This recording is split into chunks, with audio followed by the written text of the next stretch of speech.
All right, so the New York Times actually did a great investigative piece on a bombing that took place way back in 2017 under the Donald Trump administration, and this was essentially a war crime where they intentionally targeted civilian infrastructure, in this case a dam, as we're about to get into, and this was a war crime that was actually conducted by one of the same exact secretive task forces that operates on the ground in the Middle East, called Task Force 9, that I've covered on this channel before, just I think it was only a couple months ago or even less than that, for a different war crime that they had committed in Syria. And we're going to make that connection here in a bit, but I just wanted to bring you guys this great condensed breakdown here from Common Dreams' Kenny Stansel. But as usual, I'm going to put the entire piece down in the description if you want to go and read it. It's pretty long, but honestly, it's worth it getting into some of the details of exactly how these types of airstrikes are conducted and then covered up by the U.S. military. So without further ado, let's just go ahead and hop into this. So he says U.S. risked killing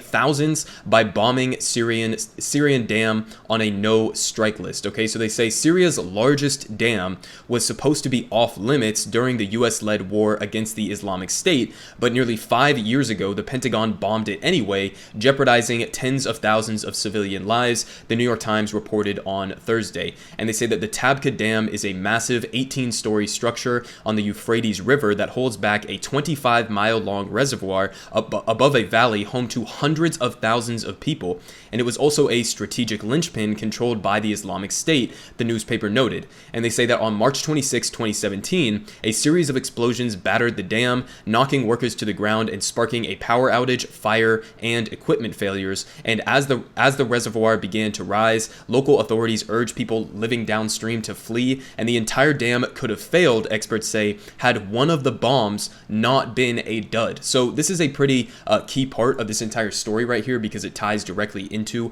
how the U.S. military will continuously lie on top of lies to basically post hoc justify a lot of the war crimes that they commit here. But again, understand that if one of these bombs that they dropped, one of these gigantic 2,000-pound, specifically concrete destroying bombs that they had dropped, if it had not been a dud, okay, the entire dam could have been destroyed, and as they said, potentially over 100,000 lives could have been lost. So with that being understood, let's go ahead and look at how the U.S. military characterized this entire thing. So they say following the attack, Dave Phillips, Azmat Khan, and Eric Schmidt reported for the Times, saying that the Islamic State, the Syrian government, and Russia blamed the United States, but the dam was on the U.S. military's no-strike list of protected civilian sites, and the commander of the U.S. offensive at the time, then Lieutenant Stephen J. Townsend, said allegations of U.S. involvement were based on crazy reporting. Okay, so we're going to get to exactly the evidence that, yes, in fact, the U.S. was responsible for this airstrike, but understand that his initial knee-jerk reactionary response to this is to just outright deny any U.S. involvement whatsoever, and on top of that, call it crazy reporting. Okay, so just bald-faced lying about their own involvement in this entire thing. But he continues saying that the Tabqa Dam is not a coalition target, he declared emphatically 2 days after the blast, but in fact, members of a top-secret U.S. Special Operations Unit called Task Force 9 had struck the dam using some of the largest conventional bombs in the U.S. arsenal, including at least one BLU-109 bunker buster bomb designed to destroy thick concrete structures, according to two former senior officials. And that's part of this, is that, you know, they had said that they had given some authority for people to use like 20-pound, Hellfire missiles and stuff like that, but they had specifically said, do not bomb this dam with these bunker busters or with these large infrastructure destroying bombs, or there's going to be a massive catastrophe, basically. So they were explicitly saying, don't use these types of bombs on this dam, and they just went ahead and did it anyway, and the justification that they gave is even more bullshit at surface level. But they continue here saying that, and they had done it despite a military report warning not to bomb the dam because the damage could cause a flood that might kill tens of thousands of civilians. So obviously, you get a little bit of perspective here in terms of what the priorities of Task Force 9 clearly are. They obviously do not give a single shit about the potential loss of civilian life. I mean, whatever you want to say was the potential military advantage to taking this stronghold point away from ISIS. It's not worth sacrificing tens of thousands of innocent people who just so happen to live downstream. But just to put that in full perspective, they say the destruction would have been unimaginable, said a former director at the dam, and he said the number of casualties would have exceeded the number of Syrians who have died throughout the war. Okay, so when I say it would have been a catastrophe, we're talking about literally more people could have died died as a result of this single bombing where they intentionally targeted civilian infrastructure that was explicitly already on a no-strike list. This alone could have, again, if they didn't get lucky and get one single bomb that was a dud,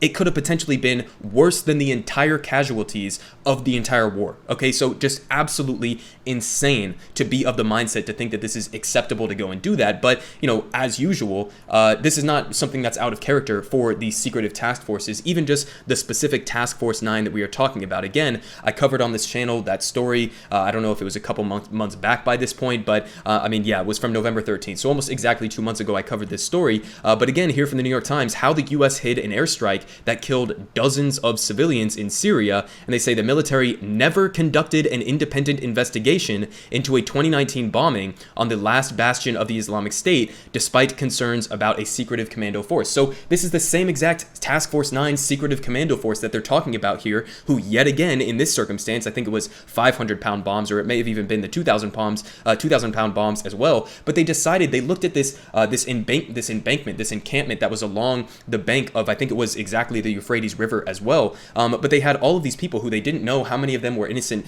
men, women, and children, how many of them were even potentially Islamic State fighters. But this task force looked at that situation with the encampment that was along the bank of this river, and they just said, maybe there are some Islamic State fighters within that crowd. Let's go ahead and drop some heavy bombs on them. And as you can see, it led to the killing of dozens of innocent civilians. So again, this Task Force 9, completely unaccountable and just conducting widespread airstrikes around this entire series of this war within this time frame of the war, especially under the Donald Trump administration. And they were just wantonly killing civilians without any regard to the potential consequences of that. And yet again, on top of them wantonly killing civilians, we have the lack of accountability or responsibility that is, baked into how the U.S. conducts their war processes on a consistent basis. But they say that meanwhile, no disciplinary action was taken against Task Force 9, the Times reported on Thursday, and the secret unit continued to strike targets using the same types of self-defense justifications that it had used on the dam. So basically what they're talking about here with the self-defense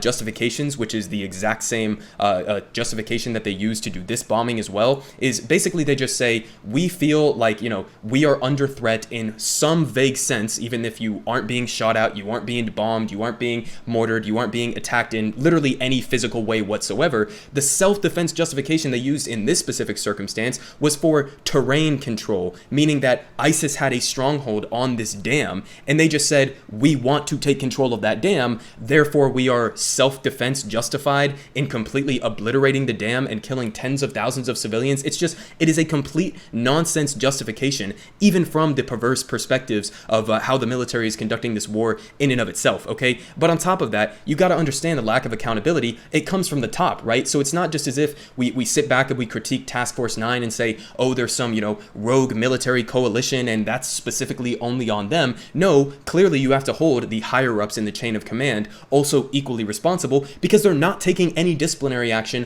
whatsoever against these people. So obviously, even though they say that they are shocked that this entire thing happened, obviously you're okay with this type of thing happening because you're not even putting them in any disciplinary action whatsoever. But they continue here saying, quote, while the dam was still being repaired, okay, it gets even worse than what we've already read. While the dam was still being prepared, the task force sent a drone over to the community next to the dam, and as the drone circled, 3 of the civilian workers who had rushed to save the dam finished their work and piled into a small van and headed back towards their homes. And more than a mile away from the dam, the van was hit by a coalition strike, they added. A mechanical engineer, a technician, and a Syrian Red Crescent worker were killed. So basically, to prevent the absolute catastrophe of tens of thousands of people downstream from this dam being killed by this bombing, they had to pull out like the most ridiculous Herculean effort that I've ever read about in my life, where you had fucking ISIS, you had Syrian Defense Coalition people, you had the United States and the Russian government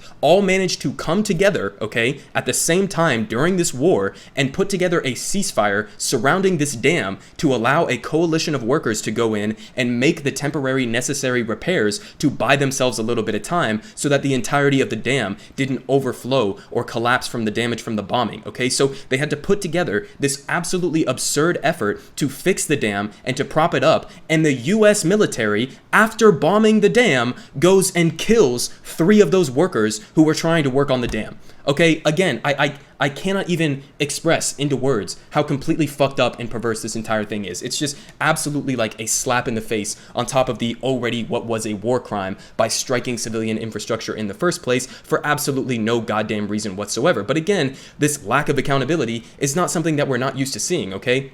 Even just under the Biden administration, which just as, by the way, to be objectively true about this entire situation and not to take any blood off of Joe Biden's hands, we know that he has plenty of it through the Iraq war, under the Obama administration, etc. But Joe Biden himself and his administration so far has been conducting significantly less drone strikes and airstrikes than the Trump administration and even the Obama administration. So mild credit to you on that front. But again, it's very mild credit because at the same time, we've seen shit like this happening, okay? So the airstrike that we're talking about with the Task Force 9, both of these circumstances happened to occur under the Trump administration, but we also saw this under the Biden administration, where no U.S. troops will be punished for the deadly Kabul strike, where as we were pulling out of Afghanistan, Joe Biden decided to drone strike what they thought at the time apparently was an ISIS-K suicide bomber. We later found out that it killed 10 innocent civilians, including 7 children, and the guy who they said was an ISIS-K suicide bomber was literally a U.S. affiliated aid worker. So again,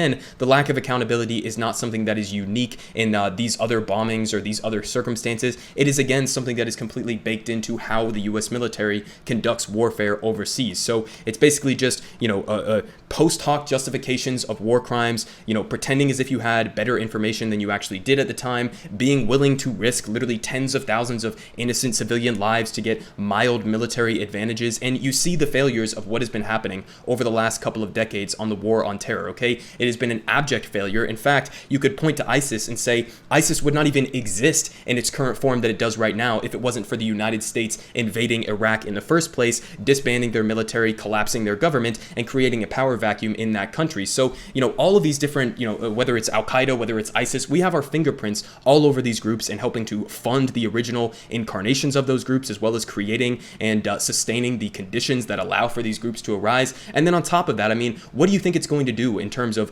radicalizing the local populations there if we are willing to go out and do shit like this, okay? When people who are living in that village, right, just down from this dam that's blocking off the Euphrates River, what do you think that their interpretation is going to be? As horrible and terrible as ISIS is, which they absolutely are, but what is the interpretation going to be of innocent civilians who are living in what basically the U.S. military deems to be just, sacrificial lamb territory, where we just get to bomb whoever we want for whatever justification possible, and it doesn't matter how many innocent people are caught up in that entire mess. That's the lesson that you got to get from this. Again, it's not something that's just unique to this one task force. It's clearly a problem within the internal rot that exists within the U.S. military and the U.S. empire in a broader sense. Okay, violence is our specialty. War is our economic system, essentially. And so this is inevitably going to be the result of that.